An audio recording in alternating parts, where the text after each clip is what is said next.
Welcome to my channel. আমার চ্যানেলে স্বাগত।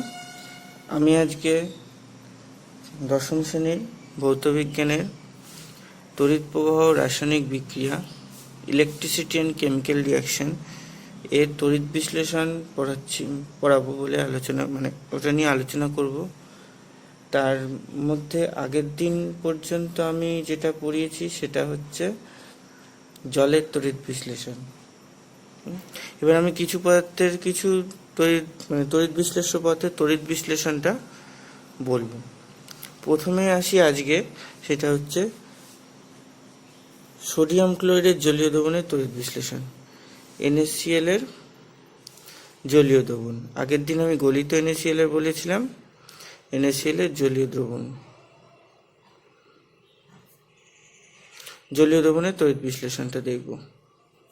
দেখা যাক কি হয়। NaCl এর গাঢ় জলীয় দ্রবণের তড়িৎ বিশ্লেষণ। তাহলে ক্যাথোড অ্যানোড তড়িৎদ্বার কি নেব? তড়িৎদ্বার নেব হচ্ছে ক্যাথোড ও অ্যানোড হচ্ছে গ্রাফাইট নির্মিত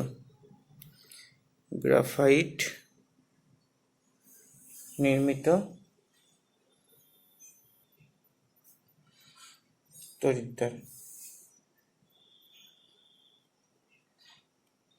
ঠিক আছে, নিষ্ক্রিয় তড়িৎদ্বার, কোনো সক্রিয় তড়িৎদ্বার নয়। তড়িৎ বিশ্লেষ্য পদার্থ গাঢ় NaCl এর জলীয় দ্রবণ। তাহলে এবার কি হবে? ক্যাথোডে কি বিক্রিয়া হয় দেখি। ক্যাথোডে ক্যাটায়ন যাবে। জলীয় দ্রবণে কে কে আছে? জল আছে, তাহলে জলের H+ যেতে পারে, আর NaCl এর Na+ যাবে। আমি জানি যে NaCl বিয়োজিত হয়ে Na+ আর Cl- তৈরি করে, NaCl এর Na+ যাবে। এখন এদের মধ্যে কার ইলেকট্রন ত্যাগ করার প্রবণতা বেশি? H+ এর। তাই জন্য H+ ক্যাথোডে যাবে, ইলেকট্রন নেবে, দুটো H+ দুটো ইলেকট্রন নেবে, হাইড্রোজেন গ্যাস তৈরি করবে। তাহলে কি বললাম? ওই জন্য আগের দিন যখন আমি গলিত সোডিয়ামের করেছিলাম তখন H+ ছিল না বলে সোডিয়ামটা ক্যাথোডে গেছিল। হচ্ছে। এবার অ্যানোডে কে যাবে? OH- আর Cl-, এই দুটোর মধ্যে কেউ একটা অ্যানোডে যাবে। তাহলে কে অ্যানোডে যাবে? ইলেকট্রন গ্রহণ করার প্রবণতা কার বেশি? Cl-, এর। তাই জন্য Cl- অ্যানোডে যাবে। Cl- প্লাস Cl- ইলেকট্রন ছাড়বে দুটো Cl-, দুটো ইলেকট্রন ছেড়ে Cl2 প্লাস 2 ইলেকট্রন। ফলে কি কি পদার্থ উৎপন্ন হচ্ছে? তাহলে কি কি পদার্থ তৈরি হচ্ছে? হাইড্রোজেন গ্যাস আর Cl2 গ্যাস। এবার দ্রবণে কি পড়ে থাকছে দেখি। দ্রবণে পড়ে আছে দেখছি Na+, আর এদিকে পড়ে আছে OH-। তাহলে কি তৈরি হচ্ছে? NaOH। দ্রবণে পড়ে আছে Na+, এগুলো যায়নি ক্যাথোডে, OH- অ্যানোডে যায়নি, তাই জন্য পড়ে আছে NaOH। তাহলে NaOH দ্রবণে পড়ে আছে, তাহলে দ্রবণে ক্ষার পদার্থ তৈরি হলো। তড়িৎ বিশ্লেষণ যে দ্রবণে হচ্ছিল, তাহলে দ্রবণটার pH বেড়ে যায়, দ্রবণটা ক্ষারীয় হয়। তাহলে গাঢ় সোডিয়াম ক্লোরাইডের জলীয় দ্রবণের তড়িৎ বিশ্লেষণ করলে কি হয়? দ্রবণটা ক্ষারীয় হয়, দ্রবণের pH বেড়ে যায়, হাইড্রোজেন গ্যাস, ক্লোরিন গ্যাস তৈরি হয়। আচ্ছা, এখানে একটা কথা বলে দিই, যখন আমরা জলের তড়িৎ বিশ্লেষণ করেছিলাম সামান্য পরিমাণে অ্যাসিড বা ক্ষার মিশিয়ে, তখন কিন্তু দ্রবণের pH এর কোনো পরিবর্তন হয়নি। pH পরিবর্তন হয়নি। ঠিক আছে, কার ক্ষেত্রে? জলের তড়িৎ বিশ্লেষণ। এরপরে আমরা আসব যে কপার সালফেট দ্রবণের তড়িৎ বিশ্লেষণ, CuSO4 দ্রবণের তড়িৎ বিশ্লেষণ প্লাটিনাম তড়িৎদ্বার ব্যবহার করে।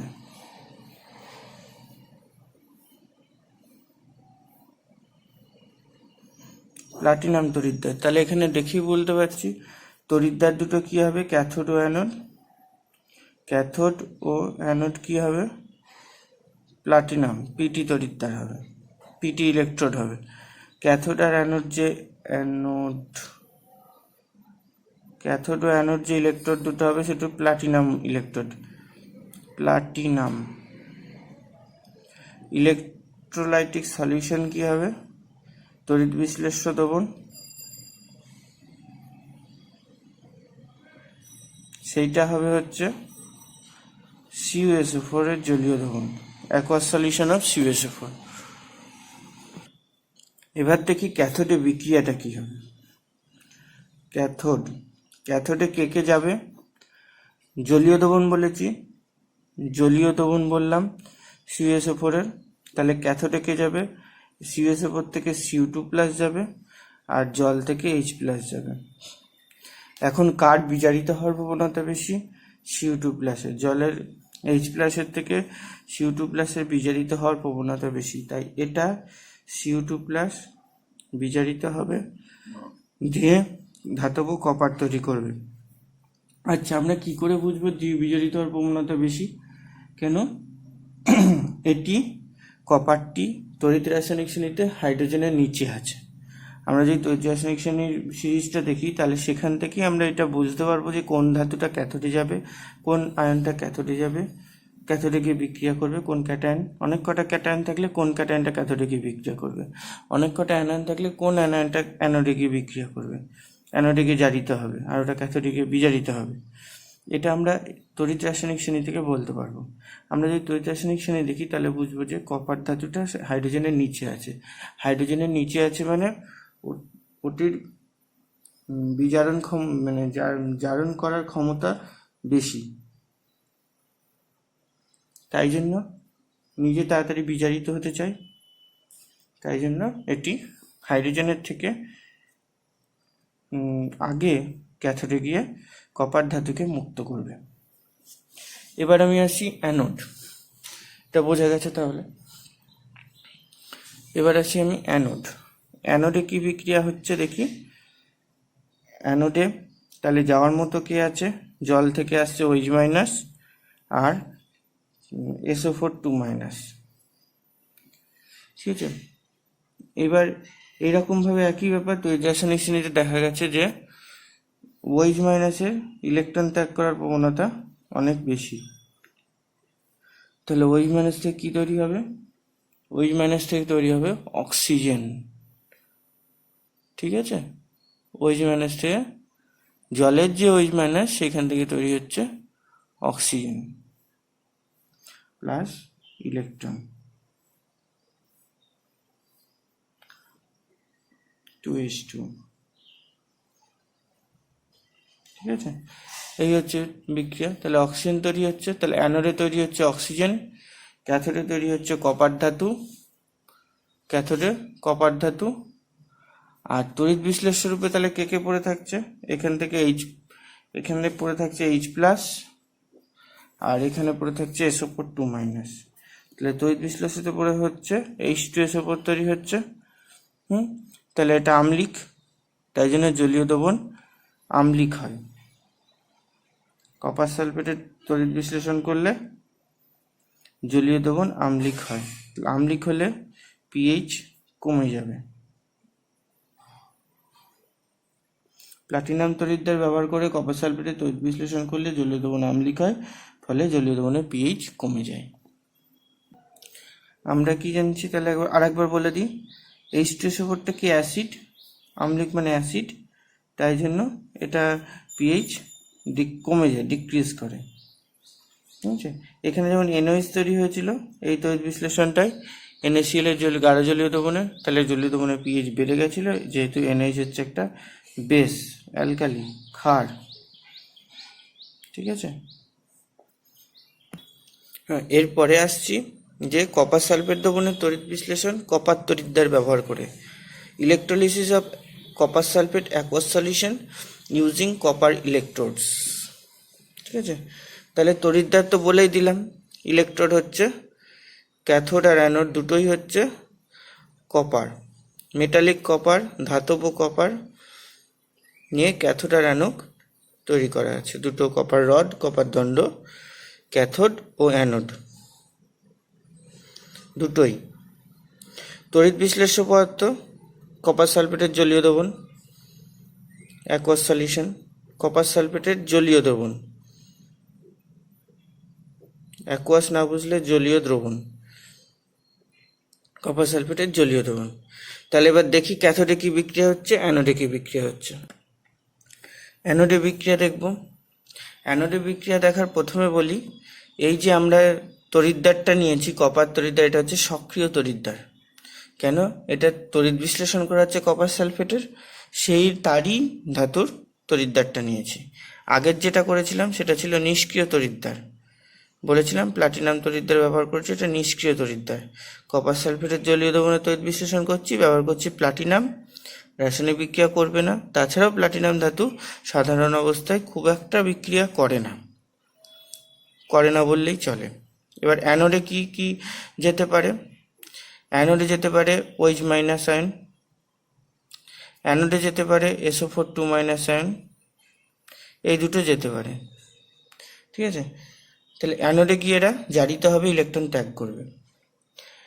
এবার অ্যানোডটা যেহেতু কপার অ্যানোড, তাহলে এখানে আরেকটা চান্স থেকে আছে কপার অ্যানোডের থেকে কপার ধাতু মুক্ত হয়ে জলীয় দ্রবণে জারিত হয়ে চলে আসা। কপার ধাতু কপার অ্যানোড থেকে অ্যানোডে দুটো ইলেকট্রন ছেড়ে দেবে, এই রকম ঘটনা হওয়ার একটা চান্স থেকে যাচ্ছে, যেহেতু এই তড়িৎদ্বারটা সক্রিয় তড়িৎদ্বার। ঠিক আছে, এই চান্স একটা থেকে যাচ্ছে। এবার দেখা গেছে তড়িৎ রাসায়নিক শ্রেণীতে কপারের অবস্থান, এইগুলোর অবস্থান তুলনা করে দেখা গেছে যে কপারের অবস্থান হচ্ছে সবচেয়ে, এই তিনটের মধ্যে ওপরে,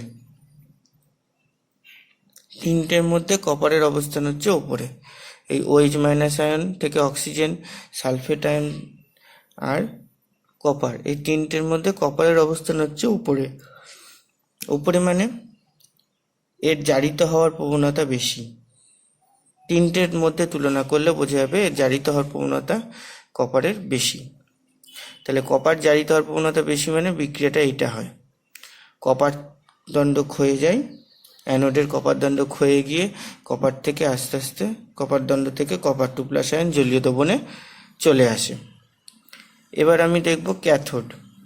ক্যাথোডে কি ঘটে? ক্যাথোডে যাওয়ার মতো কে আছে? ক্যাথোডে আছে H প্লাস আর CO2 প্লাস। আগেই আমরা বলেছি আগেরটাতে, H প্লাস CO2 প্লাসের মধ্যে যেহেতু CO2 প্লাস ক্যাথোডে বিজারণ হয়, আমরা বলে দিয়েছি আগের ক্লাসে ক্যাথোডে বিজারণ হয়, তাহলে CO2 প্লাসের বিজারণ হওয়ার প্রবণতা H প্লাসের থেকে বেশি, যেহেতু H প্লাসের থেকে CO2 প্লাস তড়িৎ রাসায়নিক শ্রেণীতে নিচে অবস্থিত, তাই জন্য CO2 প্লাসের বিজারিত হওয়ার ক্ষমতা বেশি, মানে জারণ করার ক্ষমতা বেশি। ঠিক আছে, তাহলে এটা কি কে যাবে? CO2 plus. তাহলে CO2 প্লাস প্লাস 2 ইলেকট্রন বিজারিত হলো, ধাতব কপার তৈরি করছে, মেটালিক Cu। যদি না বুঝতে পারো আমি আর একবার লিখছি, CO2 plus plus 2 electron Cu solid. তাহলে কি কি তৈরি হচ্ছে তড়িৎ বিশ্লেষণ পথে?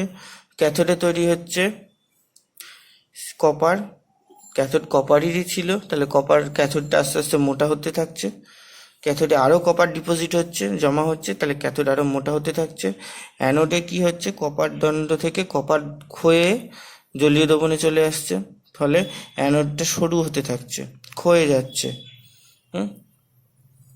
এবার দেখি তড়িৎ বিশ্লেষ্য পদার্থে কি কি পড়ে আছে।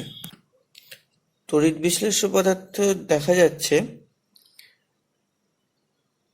কপার H প্লাস আর OH মাইনাস দুটোই আছে, ফলে পিএইচের তেমন পরিবর্তন হবে না। যে হারে কপার, যত পরিমাণ কপার দ্রবণ থেকে সরে গিয়ে ক্যাথোডে জমা হচ্ছে, ঠিক সেই পরিমাণ কপার অ্যানোড থেকে ক্ষয়ে গিয়ে জলীয় দ্রবণে চলে আসছে, ফলে আমরা বলতে পারি যে জলীয় দ্রবণে কপার 2 প্লাস আয়ন এর গাঢ়ত্বের কোনো পরিবর্তন হবে না, নো চেঞ্জ অফ কনসেন্ট্রেশন।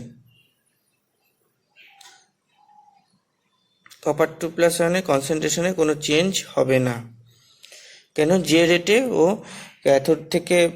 ক্যাথোডে গিয়ে সাবমিটেড হচ্ছে, ডিপোজিটেড হচ্ছে সলিউশন থেকে, সেই রেটে অ্যানোড থেকে রিলিজ হয়ে, মানে অ্যানোড থেকে ক্ষয়ে গিয়ে দ্রবণে চলে আসছে। ঠিক আছে, এই ছিল তড়িৎ বিশ্লেষণের, কপার সালফেটের জলীয় দ্রবণের তড়িৎ বিশ্লেষণ active electrodes means copper electrode use করে।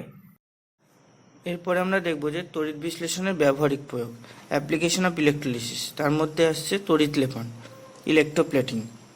আমরা অনেক সময় দেখি কোনো একটা জিনিস কেমন রঙটা চটে গেলে আমরা আবার ভালো করে মানে কোনো বাসনপত্র রং চটে গেলে তাকে ভালো করে আমরা আবার নতুনভাবে রং করে নিয়ে আসি।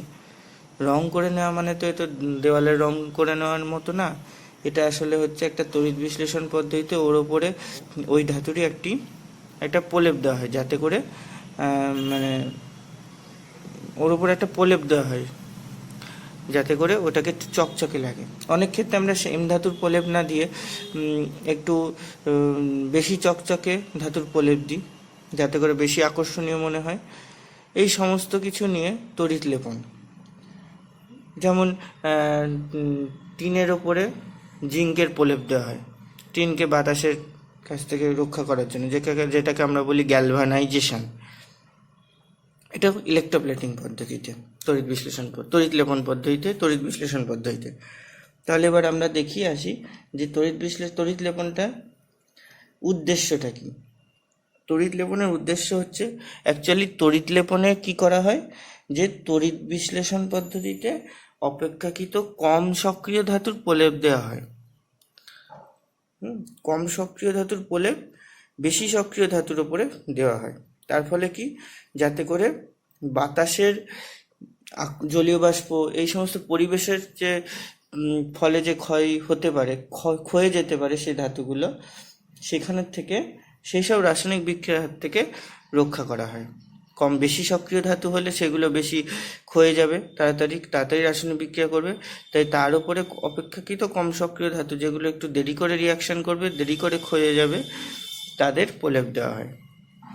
তাহলে প্রথম পয়েন্ট কি লিখব হচ্ছে যে বস্তুকে বাহ্যিক ক্রিয়া ও রাসায়নিক বিক্রিয়ার হাত থেকে, মানে জলীয় বাষ্প, অক্সিজেন, এইগুলোর বাহ্যিক ক্রিয়া রাসায়নিক বিক্রিয়ার হাত থেকে রক্ষা করা। দ্বিতীয় হচ্ছে এদের স্থায়িত্ব বৃদ্ধি করা। তৃতীয়ত বেশি আকর্ষণীয় করে তোলা, এবং আকর্ষণীয় করে তুলে অর্থনৈতিক মান বাড়ানো। মানে যেটাকে তড়িৎ লেপন করলে সেটাকে বেশি চকচকে দেখাবে, বেশি উজ্জ্বল দেখাবে। বুঝছে? তাহলে উদ্দেশ্য বোঝা গেল। এবার আমি আসছি পদ্ধতিতে, তড়িৎ লেপন কী পদ্ধতিতে করা হয় দেখি। তাহলে দেখি, তড়িৎ লেপন যেহেতু একটা, এর পদ্ধতি কি, এই তড়িৎ লেপন বা ইলেকট্রোপ্লেটিং যেহেতু একটা ইলেকট্রোলিসিস প্রসেস, তড়িৎ বিশ্লেষণ পদ্ধতি, তার এখানে আমাদের ক্যাথোড লাগবে, তড়িৎদ্বারগুলো লাগবে, একটা ক্যাথোড, একটা অ্যানোড, আর কি একটা তড়িৎ বিশ্লেষ্য পদার্থ। তাহলে ক্যাথোড কি নেব, এটা নির্ভর করছে আমি কোন ধাতুর ওপরে প্রলেপ দেবো তার। যে ধাতুর ওপরে প্রলেপ দেবো সেই ধাতুকে আমরা ক্যাথোডে নেব। যে ধাতুর ওপর প্রলেপ দেওয়া হবে, তাহলে ক্যাথোডে কাকে নেব, যে ধাতুর ওপর প্রলেপ দেওয়া হবে। আর অ্যানোডে যে ধাতুর প্রলেপ দেওয়া হবে। মনে করি আমি একটি লোহার চামচের ওপরে কপারের প্রলেপ দেবো, তাহলে লোহাকে নিতে হবে আমাকে অ্যানোডে, এই ক্যাথোডে। লোহার চামচের উপর প্রলেপ দিচ্ছি, তাই লোহাকে নিতে হবে ক্যাথোডে, আর ধাতব কপারের প্রলেপ দেবো, তাকে নেব অ্যানোডে। এইটা যদি মনে না থাকে, আমাকে একটুখানি জানতে হবে, ঘুলিয়ে যেতে পারে, এক্ষুনি ঘুলিয়ে যেতে পারে। তাহলে সেটাকে জানতে হবে যে ক্যাথোডে কি হয়। ক্যাথোডে বিজারণ হয়। অ্যানোডে কি হয়, অ্যানোডে জারণ হয়। আমরা বেশিরভাগ যত তড়িৎ বিশ্লেষণ দেখেছি যে ক্যাথোডে ধাতু এসে জমা হচ্ছে, তাই তো, আর অ্যানোড থেকে ধাতু ক্ষয়ে বেরিয়ে যাচ্ছে। তাহলে ধাতুর এসে যদি জমা হয়, আমার তড়িৎ লেপন মানে কি, আমি একটা লোহার চামচ নিলাম, তার উপরে আমি কপারের প্রলেপ দেব, তাহলে ধাতু জমা হতে হবে। তাহলে লোহার চামচটাকে কোথায় নেব? ক্যাথোডে। তাহলে যার উপরে প্রলেপ দিতে হবে তার উপরে সে ধাতু জমতে হবে, তাকে আমি ক্যাথোডে নেব। আর যেটার প্রলেপ দেব সেটাকে ক্ষয়ে আসতে হবে, ক্ষয়ে এসে ক্যাথোডে এসে জমা হতে হবে। তাহলে যেহেতু ক্ষয়ে আসতে হবে, তাই সেটাকে আমরা জানি অ্যানোডের জারণ হয়, এবং খুব বেশিরভাগ অনেক ক্ষেত্রেই আমরা দেখেছি অ্যানোড ক্ষয়ে যায়। অনেক ক্ষেত্রে, বেশ কিছু ক্ষেত্রে দেখেছি অ্যানোড ক্ষয়ে যায়। তাহলে অ্যানোডে ওই ধাতু, যে ধাতুর প্রলেপ দেবো সেটাকে রাখবো। আমি মনে রাখবে যে আমি এইটা তোমাদের মনে রাখার জন্য বললাম। এই যে শেষ দুটো বললাম যে কিভাবে মনে রাখবে, কোথায় কোনটা রাখবো যাতে ঘুলিয়ে না যায়, সেইটা কিন্তু বললাম। এর কোনো হার্ড অ্যান্ড ফাস্ট রুল নেই, ঠিক আছে? যে ক্যাথোডে গেলেই যে ক্ষয়ে মানে জমা হবে, অ্যানোডে যে ক্ষয়ে যাবে, হার্ড অ্যান্ড ফাস্ট রুল নেই, সব ক্ষেত্রে তা হয় না, ঠিক আছে? সবসময় ক্যাথোডে নাও জমা হতে পারে, অ্যানোডেও অনেক কিছু জমা হতে পারে, মানে অ্যানোড থেকে সবসময় নাও ক্ষয়তে পারে, অ্যানোডেও অনেক ক্ষেত্রে জমা হতে পারে। আমি তোমাদের মনে রাখার জন্য বললাম ক্যাথোডে রাখবো, যে ক্যাথোডে বেশিরভাগ ক্ষেত্রে আমি দেখি জমা হচ্ছে, তাই ক্যাথোডে রাখবো যে ধাতুর ওপর প্রলেপ দেবো, অ্যানোডে রাখবো যে ধাতুর প্রলেপ দেবো। এবার ক্যাথোড আর অ্যানোডকে কীভাবে পরিষ্কার করতে হবে? ক্যাথোড আর অ্যানোডকে পরিষ্কার করতে গেলে ক্যাথোডে ব্যবহার করা হচ্ছে যে ধাতুর ওপর প্রলেপ দেওয়া হয়, সেটাকে প্রথমে লঘু অ্যাসিড দ্রবণে ধুতে হয়, লঘু ক্ষার দ্রবণে ধুতে হয়। প্রথমে লঘু অ্যাসিড দ্রবণে বা লঘু ক্ষার মানে লঘু অ্যাসিড দ্রবণে, তারপর লঘু ক্ষার দ্রবণে, তারপর জল দিয়ে ভালো করে ধুয়ে নিতে হয়।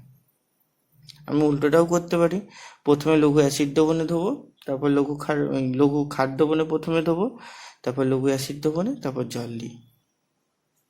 সবশেষে জল দিয়ে ধুতে হবে, তার আগে লঘু অ্যাসিড লঘু ক্ষার দ্রবণে ধুয়ে নিতে হবে, দিয়ে ওটাকে ক্যাথোড হিসাবে ইউজ করতে হবে। আর অ্যানোড হিসাবে যে ধাতুর প্রলেপ দেওয়া হবে সেই ধাতুর বিশুদ্ধ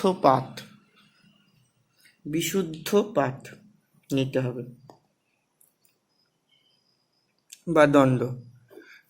অবিশুদ্ধ হলে হবে না, কিন্তু অবিশুদ্ধ হলে তড়িৎ বিশ্লেষণ প্রক্রিয়া ভালো হবে না, ঠিক আছে? আর তড়িৎ বিশ্লেষ্য পদার্থের উপর নিতে হবে যে ধাতুর প্রলেপ দেব তার জলীয় দ্রবণ। তড়িৎ বিশ্লেষ্য পদার্থ হবে এই ধাতুর জলীয় দ্রবণ, ঠিক আছে? তাহলে এবার একটা উদাহরণ দেখা যায়। এরপরে আসছি উদাহরণের মধ্যে, লোহার দ্রব্যে আমরা যদি তামার প্রলেপ দিতে চাই তাহলে কি করব? লোহার দ্রব্যে তামার প্রলেপ দিতে গেলে আমাকে তাহলে যে ধাতুর উপর প্রলেপ দেবো, তাহলে ক্যাথোড নেব লোহার দ্রব্যটা যার উপরে প্রলেপ দেবো।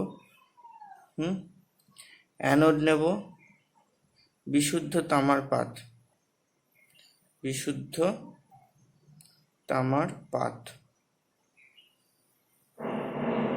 আর তড়িৎ বিশ্লেষ্য পদার্থ, ইলেকট্রোলাইটিক সলিউশন, তড়িৎ বিশ্লেষ্য পদার্থ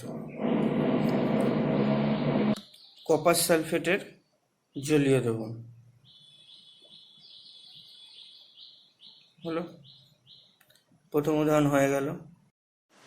এখানে আমি একটা লিস্ট বানিয়েছি, লিস্টটাতে আছে কোন ধাতুর প্রলেপ দিতে হবে, তাহলে অ্যানোডে কী ব্যবহার করব, এবং তড়িৎ বিশ্লেষ্য রূপে কী ব্যবহার করব। তড়িৎ বিশ্লেষ্য রূপে কী ব্যবহার করবো এটাই মনে রাখার বিষয়।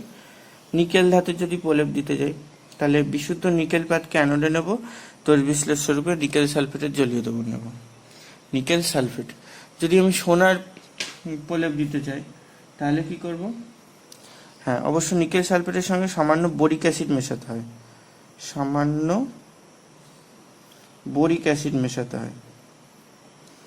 বোরিক অ্যাসিড কোনটা, যেটা আমাদের সে কেটে গেলে বোরিক পাউডার বলে, সেই বোরিক অ্যাসিড। কোনো জায়গায় ঘা হলে আমরা বোরিক পাউডার লাগাই, সেটি বোরিক অ্যাসিড। এবার হচ্ছে সোনার যদি আমি প্রলেপ দিতে চাই মানে গোল্ড, তাহলে বিশুদ্ধ সোনার পাতকে অ্যানোডে নেব, আর তড়িৎ বিশ্লেষ্য রূপে নেব পটাশিয়াম আয়োডাইসায়ানাইড KAuCN2। যদি সিলভারের প্রলেপ দিতে চাই তাহলে বিশুদ্ধ সিলভার মানে রূপোর পাতকে আমি অ্যানোডে নেব, এবং ক্যাথোডে নেব পটাশিয়াম আর্জেন্টোসায়ানাইড KAgCN2। এই ছিল কোনটাকে অ্যানোডে নেব, কিছু কিছু উদাহরণ। এরপরে আমরা আসবো তড়িৎ বিশ্লেষণের ব্যবহারিক পয়েন্ট, দ্বিতীয় পয়েন্ট ব্যবহারিক প্রয়োগের ধাতু নিষ্কাশন। ধাতু নিষ্কাশন কি? এক্সট্রাকশন অফ ম্যাটেরিয়াল, মানে এই যে আমরা বিভিন্ন ধাতু পাচ্ছি, বিভিন্ন ধাতু যে আমরা পাচ্ছি, ব্যবহার করছি, এগুলো আসে কোথা থেকে? এইগুলো আসে হচ্ছে খনি থেকে। খনির মধ্যে কি ধাতুগুলো এইভাবেই পাওয়া যায়? না, খনির মধ্যে ধাতুগুলো একটা আকরিক রূপে পাওয়া যায়, একটা পাথরের মতো, মানে লোহা পাওয়া যাচ্ছে, লোহা রূপে লোহা পাবো না কিন্তু মাটির তলায়। মাটির তলায় একটা পাথরের ভিতরে হিমাটাইট, পাথরটার নাম হচ্ছে হিমাটাইট। অনেক আছে, তার মধ্যে একটা বললাম পাথর। যেমন অ্যালুমিনিয়াম পাওয়া যায় বক্সাইট বলে একটা পাথর থাকে, গিপসাইট থাকে। এইখান থেকে পাথরটাকে গুঁড়ো করে চূর্ণ বিচূর্ণ করে অনেক পদ্ধতির মাধ্যমে ইন্ডাস্ট্রিতে অ্যালুমিনিয়াম ধাতু নিষ্কাশন করা হয়। এই অ্যালুমিনিয়াম ধাতু নিষ্কাশন সেটা কিছু কিছু ক্ষেত্রে তড়িৎ বিশ্লেষণের সাহায্য নেওয়া হয়। ধাতু নিষ্কাশনের সময় কিছু কিছু ক্ষেত্রে তড়িৎ বিশ্লেষণের সাহায্য নেওয়া হয়। তার একটা উদাহরণ আমি তোমাদের আজকে বলবো। তার একটা উদাহরণ হচ্ছে অ্যালুমিনিয়াম ধাতু যখন আমি নিষ্কাশন করব, অ্যালুমিনিয়াম ধাতু নিষ্কাশন, সোডিয়াম ধাতু নিষ্কাশন, ঠিক আছে। তীব্র তড়িৎ ধনাত্মক ধাতু সোডিয়াম, পটাশিয়াম, ক্যালসিয়াম, অ্যালুমিনিয়াম, এই ধাতুগুলোকে নিষ্কাশন করার জন্য তড়িৎ বিজারণ পদ্ধতি কাজে লাগে, ঠিক আছে। এটা নিয়ে পরে আরও পড়া যাবে, কিছুক্ষণ পরেই আছে ধাতুর নিষ্কাশন পদ্ধতি, সেখানে পড়ব। তাহলে তড়িৎ বিজারণ পদ্ধতি কাজে লাগে। তাহলে এবার দেখি, আমরা এর আগেই দেখেছি একটা পদ্ধতি, যে আমি কি করে সোডিয়াম ধাতু নিষ্কাশন করব, ঠিক আছে। সোডিয়াম ধাতু নিষ্কাশন করার পদ্ধতি, ওইভাবে পদ্ধতি হিসাবে বলিনি, কিন্তু বলেছি যে যখন আমি তড়িৎ বিশ্লেষণ করছি, সোডিয়ামের গাঢ় জলীয় দ্রবণের, আগের দিন বলা হয়েছে, সোডিয়ামের গাঢ় জলীয় দ্রবণের NaCl এর গাঢ় জলীয় দ্রবণের তড়িৎ বিশ্লেষণ করছি। ক্যাথোডে তৈরি হচ্ছে ধাতব সোডিয়াম, অ্যানোডে Cl।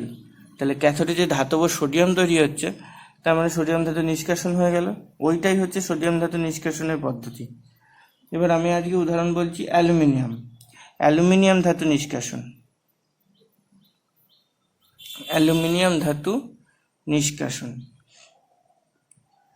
অ্যালুমিনিয়াম ধাতু নিষ্কাশনের পদ্ধতির মধ্যে কি আছে, কি নিতে হয় অ্যালুমিনিয়াম ধাতুকে? আচ্ছা, তড়িৎদ্বার। তাহলে তড়িৎ বিশ্লেষণ পদ্ধতি, তার জন্য আমার লাগবে তড়িৎদ্বার হচ্ছে গ্রাফাইট তড়িৎদ্বার।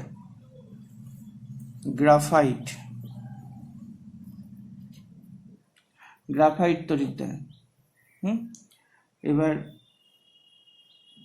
হলো, এইবার হচ্ছে গ্রাফাইট তড়িৎদ্বার নেওয়া হলো। এবার তড়িৎ বিশ্লেষ্য মানে ইলেকট্রোলাইটিক সলিউশন, এটা কি নেওয়া হচ্ছে? তড়িৎ বিশ্লেষ্য পদার্থ নেওয়া হয় অ্যালুমিনা, Al2O3, এর নাম অ্যালুমিনিয়াম অক্সাইড, গলিত অ্যালুমিনিয়াম, মল্টেন, গলিত অ্যালুমিনার জলীয় দ্রবণ, গলিত অ্যালুমিনা নেওয়া হয়। এর সঙ্গে কি মেশানো হয়? ক্রায়োলাইট,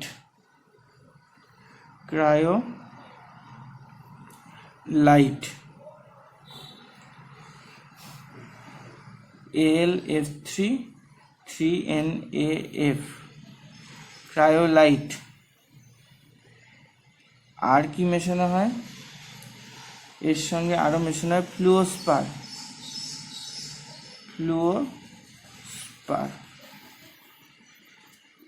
CaF2 যেটাকে আমরা বলি,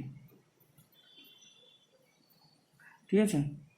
এইটাকে প্রথমে করা হয় 900 ডিগ্রি সেলসিয়াস টেম্পারেচারে হিট করা হয়, উত্তপ্ত করা হয়। তারপরে মিশ্রণটা গলে যায়, দিয়ে সেই টোটাল মিশ্রণটাকে নিয়ে আমরা তড়িৎ বিশ্লেষ্য পদার্থ রূপে কাজে লাগাতে পারি। বোঝা গেল? তাহলে তড়িৎ বিশ্লেষ্য পদার্থ রূপে কী করে কাজে লাগালাম? এইবার হচ্ছে কি কি বিক্রিয়া হচ্ছে। আমার মেন টেন্ডেন্সি হচ্ছে জানার যে ক্যাথোডে কি বিক্রিয়া হচ্ছে। ক্যাথোডে কে যাবে? ক্যাটায়ন। ক্যাটায়ন হিসাবে কি আছে? অ্যালুমিনিয়াম। L2 হচ্ছে অ্যালুমিনিয়াম 3+, ক্যাথোডে গিয়ে বিজারিত হলো, 3টে ইলেকট্রন নিয়ে ধাতব অ্যালুমিনিয়াম হিসাবে ডিপোজিটেড হয়ে গেল, মানে জমা হয়ে গেল। তাহলে অ্যালুমিনিয়াম ধাতু নিষ্কাশিত হয়ে গেল। অ্যানোড নেওয়ার দরকার নেই, আমার জানারও দরকার নেই, কিন্তু অ্যানোডে অক্সিজেন গ্যাস তৈরি হয়, জেনে নিলাম। আমার মেন উদ্দেশ্য হচ্ছে ক্যাথোডটা নিয়ে, কেন ধাতু নিষ্কাশন করা হচ্ছে, অ্যালুমিনিয়াম ধাতু নিষ্কাশিত হয়ে গেল। এবার এইটা গেল অ্যালুমিনিয়াম ধাতু নিষ্কাশন পদ্ধতি।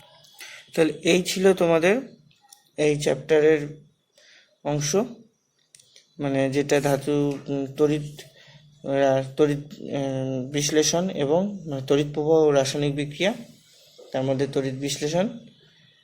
ঠিক আছে, তাহলে এই চ্যাপ্টার এই পর্যন্ত থাকলো। আমি কিছু কোশ্চেন দিয়ে দিচ্ছি, তোমরা ডেসক্রিপশন বক্সে দেখবে, সেই কোশ্চেনগুলো অ্যান্সার করার চেষ্টা করবে। ঠিক আছে।